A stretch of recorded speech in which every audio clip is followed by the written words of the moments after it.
What if the very thing you were told would save you is the thing quietly draining your peace? What if intelligence, the ability to analyze, understand, and see deeper, is not the gift we celebrate it as, but a silent weight carried by those who think too much? Most people are taught to worship intelligence, to sharpen the mind, to accumulate knowledge, to believe that understanding more will finally make life make sense. But there is a strange, uncomfortable truth few are willing to face. The more clearly you see the world, the harder it becomes to live inside it. Think about your own experience.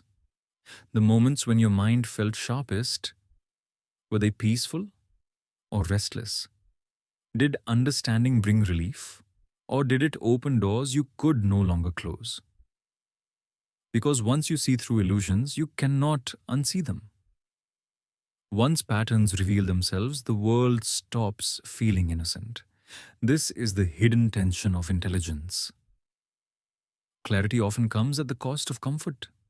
An observant mind doesn't just notice beauty, it notices impermanence. It notices contradictions. It notices how fragile everything truly is. And slowly, quietly, what once felt like curiosity turns into burden. You begin to notice how much of life runs on distraction, how often people chase meaning in noise, how frequently happiness is simulated rather than felt. You watch conversations skim the surface. You watch ambition replace fulfillment. You watch certainty crumble under scrutiny. And while others seem content inside these illusions, your mind refuses to rest. Not because you want to be unhappy, but because your awareness won't allow you to lie to yourself. This is where isolation begins. Not physical isolation, but mental distance. You feel present yet separate, surrounded yet alone. Because intelligence doesn't just expand knowledge, it expands sensitivity. You feel things more sharply. Disappointment cuts deeper. Loss lingers longer. Questions echo louder. The mind becomes a mirror that reflects reality without filters, and reality, when seen clearly, is not gentle. You start to recognize patterns others ignore.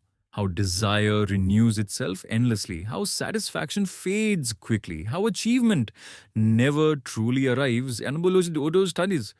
It only postpones emptiness.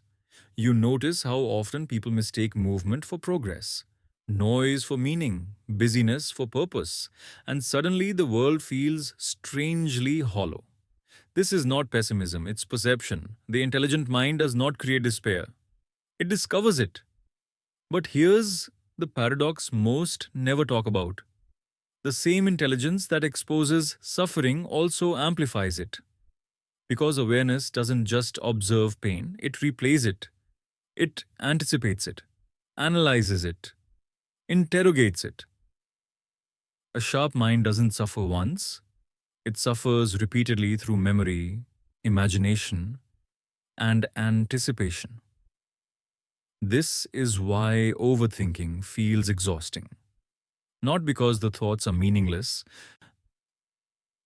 but because they never stop asking questions that have no final answers. Why am I here? Why does this matter? Why does happiness disappear the moment I notice it? The mind searches endlessly, but life does not respond with explanations. And that gap between what the mind demands and what existence provides is where unease lives. Many people avoid this discomfort unconsciously.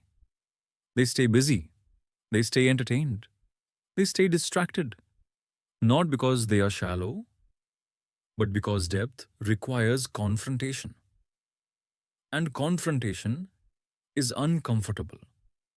But the intelligent mind cannot fully escape itself. Silence becomes loud, stillness becomes restless, and distraction feels temporary. You begin to realize something unsettling. Understanding life does not automatically make it easier to live. In fact, Sometimes it does the opposite. The clearer the picture becomes, the less convincing the illusions appear. And illusions, for better or worse, are what make daily life bearable for most people. This is why intelligence often feels lonely. Not because intelligent people are superior, but because they are less protected. They see cracks where others see walls. They feel tension where others feel routine. And once this awareness settles in, there is no simple way back. But here is where most discussions stop. At despair, heaviness, and resignation. That is not where this journey ends. Because intelligence is not a mistake. It is not a curse by default. It is unfinished. What makes intelligence painful is not awareness itself, but the belief that awareness should lead to happiness. That assumption is the real trap. Because intelligence was never meant to make you comfortable. It was meant to make you honest. And honesty, at first, destabilizes everything. But honesty also opens a different path, one most people never discover. A path not built on constant understanding, but on knowing when to stop chasing it. A path where the mind learns restraint, where awareness becomes selective, where depth no longer consumes peace. This is the part rarely taught. How to hold intelligence without letting it crush you. How to see clearly without drowning in what you see. How to think deeply without losing the ability to simply exist.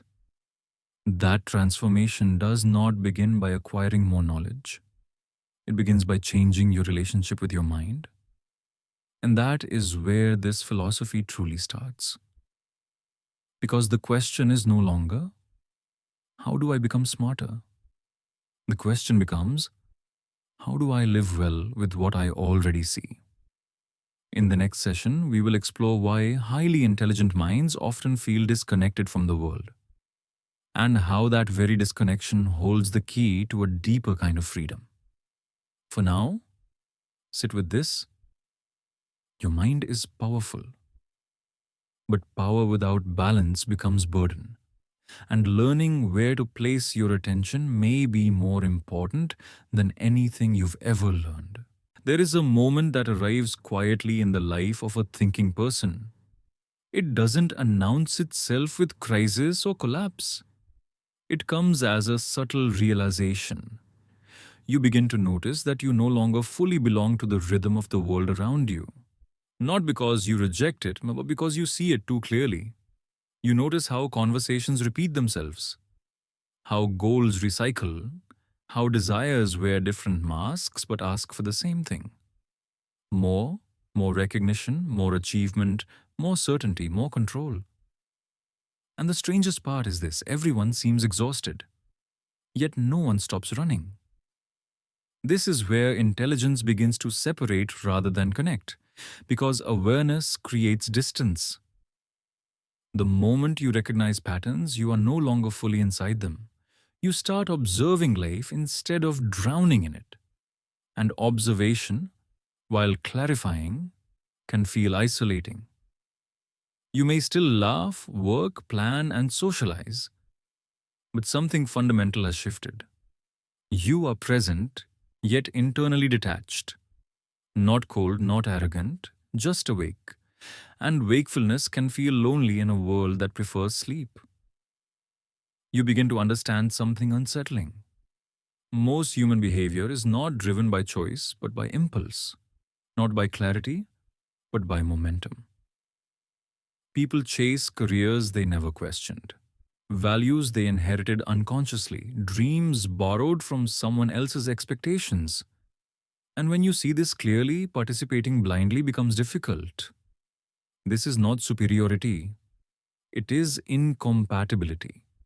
An intelligent mind struggles not because it is different, but because it is less anesthetized. It feels friction where others feel flow. And slowly a sense of distance grows. You start asking questions that silence rooms. Why does success never feel like enough? Why does happiness expire so quickly? Why do we repeat cycles that clearly don't fulfill us? These questions don't make you popular, they interrupt illusions. And illusions are fragile things. So many intelligent people learn to stay quiet, not because they have nothing to say, but because saying it changes the atmosphere. This is the origin of inner isolation. You begin carrying thoughts that don't translate easily, insights that don't fit casual conversation, truths that don't make people comfortable. And the cost of awareness reveals itself. The clearer your perception becomes, the fewer places you feel at home. But this isolation is not accidental. It is a byproduct of seeing the engine behind the world. You start to notice that much of life is driven by a restless force, a constant urge pushing people forward without ever letting them arrive. Achievement follows achievement. Desire follows desire. Goal replaces goal. And satisfaction is always postponed.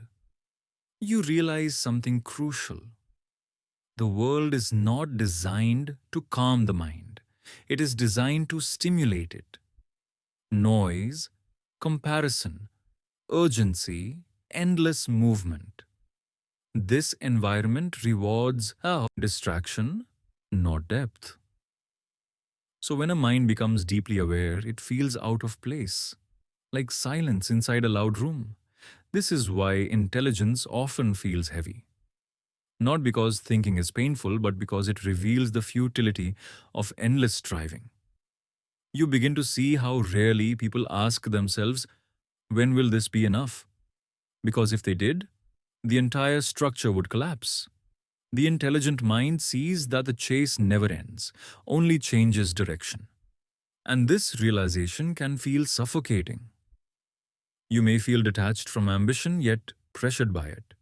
You may understand the emptiness of status, yet feel trapped inside systems built around it. This creates an internal conflict. You see through the game, but you are still required to play it. And that tension wears the mind down. Many people interpret this state as depression or failure, but often it is neither. It is awareness without orientation, seeing clearly without knowing where to stand. Because intelligence alone does not tell you how to live, it only shows you what doesn't work. And knowing what doesn't work without knowing what replaces it can feel like standing on unstable ground. This is where many minds get stuck. They retreat into overthinking. They analyze endlessly. They dissect existence looking for a solution. But the mind cannot solve what it creates. Trying to think your way out of mental suffering is like trying to calm water by stirring it harder. The very tool that revealed the problem cannot be the only solution. This is the hidden turning point. Isolation is not a punishment. It is an invitation.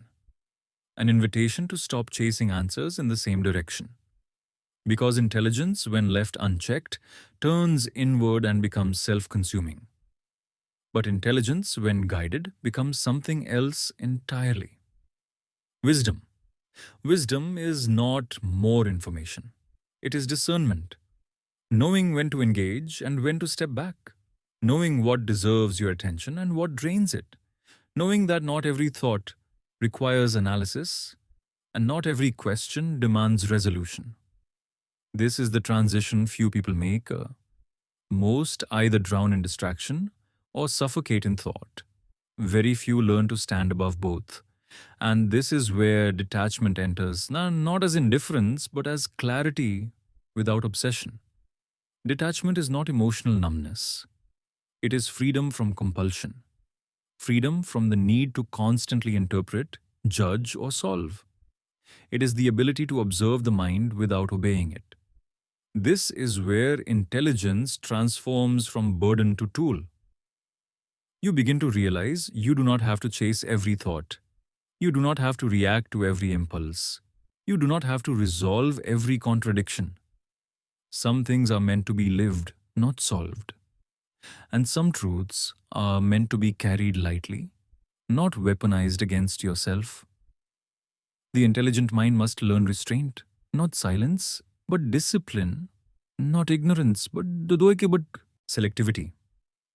Because awareness without boundaries becomes exhaustion, but awareness with balance becomes liberation.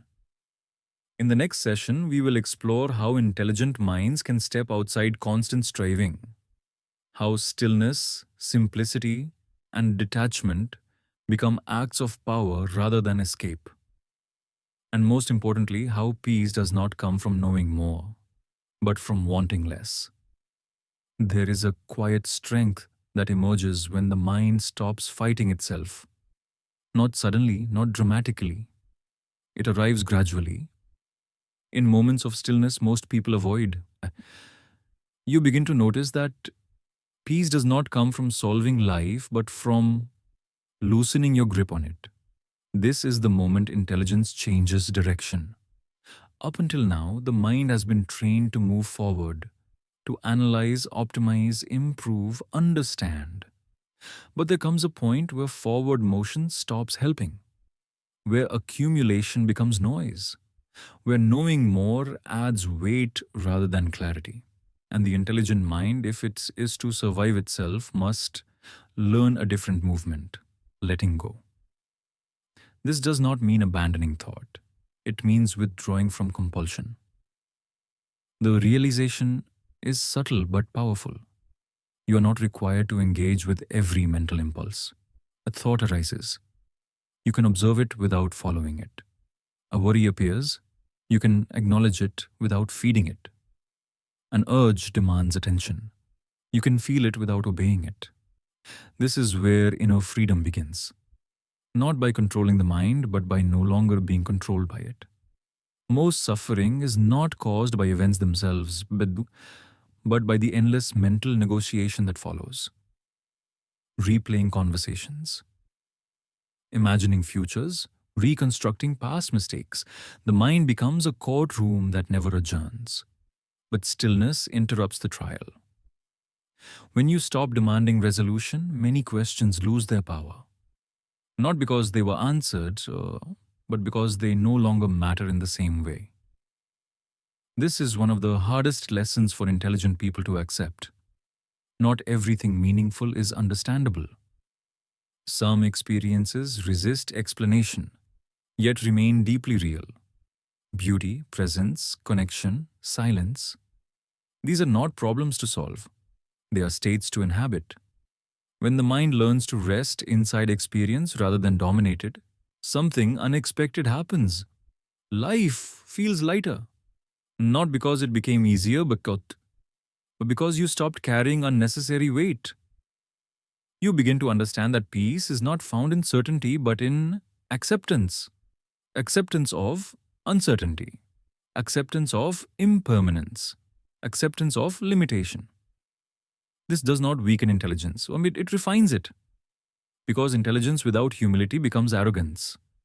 But intelligence paired with humility becomes wisdom. You begin to recognize how much suffering comes from resistance. Resisting change. Resisting endings. Resisting discomfort. Yet change is constant. Endings are inevitable. Discomfort is unavoidable. The mind suffers because it demands permanence in a temporary world. Letting go does not mean giving up. It means aligning with reality. You stop asking life to behave differently and start learning how to meet it as it is. This is where stillness becomes powerful. Not passive stillness, but attentive stillness. The kind that notices without grasping. The kind that experiences without demanding meaning. The kind that allows moments to exist without dissecting them. You may begin to notice simple things again. The way light enters a room. The rhythm of your breath. The weight of silence. Not as techniques, not as practices, but as reminders. Reminders that existence does not require constant interpretation. The intelligent mind often believes that awareness must be active, but awareness can also be receptive, listening instead of interrogating, witnessing instead of controlling. This shift changes everything. Because when you stop using intelligence as a weapon against yourself, it becomes a shield. You no longer chase happiness. You notice peace. You no longer fear emptiness. You akikcho. You recognize space. You no longer feel pressure to define yourself. You allow yourself to exist without labels. This is detachment in its purest form. Not coldness, not apathy, but freedom from obsession. Freedom from identity built entirely on thought. You realize that you are not your ideas, not your conclusions, not your interpretations. You are the awareness that observes them. And awareness itself is not heavy, only attachment is. This realization does not remove pain from life, but it changes your relationship with it. Pain becomes an experience, not a verdict. Thoughts become signals, not commands. Silence becomes comfortable, not threatening. You begin to move through life with a quieter center. Less urgency, less internal noise, less need to prove, explain, or justify. This is the point where intelligence stops isolating and starts connecting. Because when you are no longer trapped in constant analysis, you become more present with others. You listen instead of preparing responses. You observe instead of judging. You empathize instead of diagnosing. You recognize shared struggle rather than intellectual distance. Compassion emerges naturally, not as a moral obligation, but as recognition. Everyone is navigating confusion, everyone is managing fear, everyone is trying to make sense of impermanence. Your intelligence now serves understanding, not separation. And this is the quiet transformation. The mind that once felt like a burden becomes a source of clarity. Not loud clarity, not performative insight, but grounded, steady awareness, the kind that doesn't demand attention, Yasudha, yet anchors you in every moment. In the final session, we will bring everything together, Tosha, and explore what it truly means to live intelligently in a world that profits from distraction. How wisdom expresses itself in daily life, how peace becomes sustainable, and how the mind, once tamed, becomes an ally rather than an adversary. There is a quiet maturity that settles in when the mind no longer needs to win, no longer needs to be right, no longer needs to understand everything before allowing peace. This is what an intelligent life actually looks like. Not louder, not sharper, but calmer. By now, something should be clear. Intelligence was never the problem. The problem was believing that intelligence alone could deliver fulfillment. A mind trained only to analyze will eventually turn on itself. A mind trained to dominate experience will struggle to live inside it. But a mind that learns restraint, humility, and presence becomes a rare instrument. You begin to see that wisdom expresses itself quietly, not through constant commentary, but through choice. What you give your attention to, what you refuse to chase, what you allow to pass without resistance. This is where philosophy leaves abstraction and enters daily life. An intelligent life is not built on thinking more, but on thinking better. And thinking better often means thinking less. You stop feeding thoughts that lead nowhere. You stop entertaining comparisons that drain you. You stop revisiting narratives that no longer serve growth. Not by force, but by recognition. Recognition that attention is finite. Recognition that mental energy is valuable. Recognition that peace requires boundaries. You begin to treat your mind the way a skilled warrior treats a weapon, not swinging it wildly, not carrying it everywhere, but using it deliberately. This changes how you move through the world. You work without letting work define you. You plan without becoming enslaved to outcomes. You care deeply without clinging. You understand ambition, but you are not hypnotized by it. You appreciate success, but you are not dependent on it. You accept loss, without letting it collapse your identity. This is not detachment from life, this is mastery within it. The world will still move fast. People will still chase endlessly. Noise will still demand your attention. But you no longer feel obligated to respond to everything. You choose silence when speech adds nothing. You choose simplicity when complexity offers no clarity. You choose depth over volume. This is what makes intelligent people dangerous in the best way. Not because they dominate, but because they are unshaken. A calm mind in a frantic world is a form of quiet rebellion. And here is the final paradox. True intelligence makes you softer, not harder, more compassionate, not more distant. Because once you see how fragile existence is, how temporary everything truly is, cruelty becomes unnecessary. You stop judging harshly. You stop needing to be above others. You stop measuring worth through comparison. You recognize shared vulnerability. This is where isolation dissolves. Not because the world changed, but because your relationship to it did. You are no longer trapped inside thought. You are no longer fighting impermanence. You are no longer waiting for life to make sense before living it. You live anyway, fully, quietly, intentionally. This is what it means to live intelligently, not to escape suffering, but to stop multiplying it, not to solve existence, but to experience it honestly, not to dominate the world, but to move through it without losing yourself. So, if there is one truth to carry forward, it is this: your mind is powerful, but peace comes from knowing when not to use it. And wisdom begins the moment you stop asking life to justify itself. If this reflection resonated with you, take a moment to sit with it, not to analyze it, but to feel it. And if you feel called to share, leave a comment with your thoughts, because these conversations matter. They remind us that clarity doesn't always arrive through answers. Sometimes it arrives through stillness. And sometimes the most intelligent thing you can do is finally allow yourself to be at peace.